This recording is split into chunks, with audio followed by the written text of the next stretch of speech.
Iran കപ്പലിന് നേരെ Ukraine നടത്തിയ ആക്രമണത്തിൽ മറുപടിയില്ലാതെ പോകാനാവില്ലെന്ന് ഇറാൻ വിദേശകാര്യമന്ത്രി അബ്ബാസ് അരാക്ചി. യുക്രൈന്റെ നടപടിയിൽ യുക്രൈൻ പ്രസിഡന്റ് വ്ളാഡിമിർ സെലൻസ്കിയെ കുറ്റപ്പെടുത്തിയ ഇറാൻ വിദേശകാര്യമന്ത്രി തിരിച്ചടി ഉണ്ടാകുമെന്ന മുന്നറിയിപ്പ് നൽകി.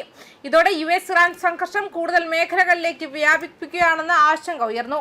അതേസമയം ഹോർമുസ് കടലിടുക്കിൽ മൈനിൽ തട്ടി എണ്ണ ടാങ്കർ തകർന്നു. ഇറാൻ നിശ്ചയിച്ചു നൽകിയ പാത വിട്ട് സഞ്ചരിച്ച കപ്പലാണ് തകർന്നതെന്ന് ഇറാനിലെ വാർത്താ ഏജൻസികൾ റിപ്പോർട്ട് ചെയ്തു. ചെങ്കടലിൽ 2 സൗദി എണ്ണ ടാങ്കറുകൾക്കെതിരെ നേരെ വീണ്ടും ഹൂതി വിമതരെന്ന് കരുതുന്നവരുടെ ആക്രമണം ഉണ്ടായി. ഇറാൻ ഉൾപ്പെടുന്ന സൈനിക ചരക്ക് കൊണ്ടുപോകുന്ന കപ്പലുകൾക്കെതിരെ കീവ് കാസ്പിയൻ കടൽ ദീർഘദൂര ആക്രമണം നടത്തിയതായി യുക്രൈൻ പ്രസിഡന്റ് വ്ളാഡിമിർ സെലൻസ്കി പറഞ്ഞതിന് പിന്നാലെയാണ് ഇത് വന്നത്.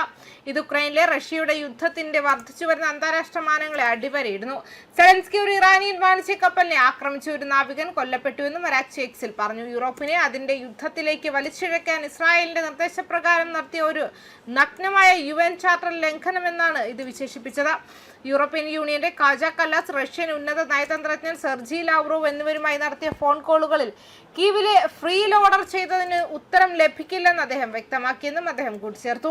ആക്രമണത്തിൽ കപ്പൽ പൊട്ടിത്തെറിക്കുകയും ഒരു നാവികൻ കൊല്ലപ്പെടുകയും നിരവധി പേർക്ക് പരിക്കേൽക്കുകയും ചെയ്തുവെന്നും ഇറാൻ വിദേശകാര്യ മന്ത്രാലയം പറഞ്ഞു.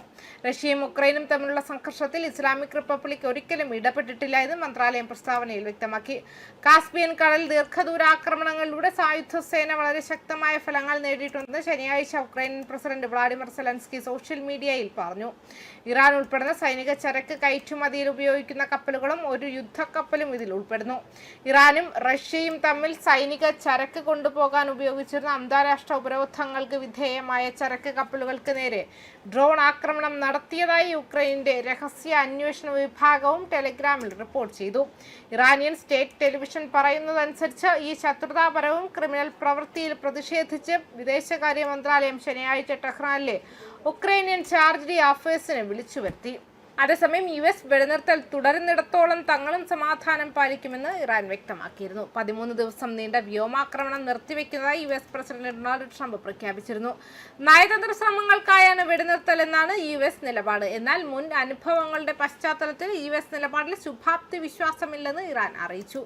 US-ന്റെ മിസൈൽ ശേഖരം അതിവേഗം കുറഞ്ഞു വരികയാണെന്ന ഉദ്യോഗസ്ഥരുടെ മുന്നറിയിപ്പാണ് ട്രംപിന്റെ പ്രഖ്യാപനത്തിന് പിന്നിലെന്നും സൂചനയുണ്ട്.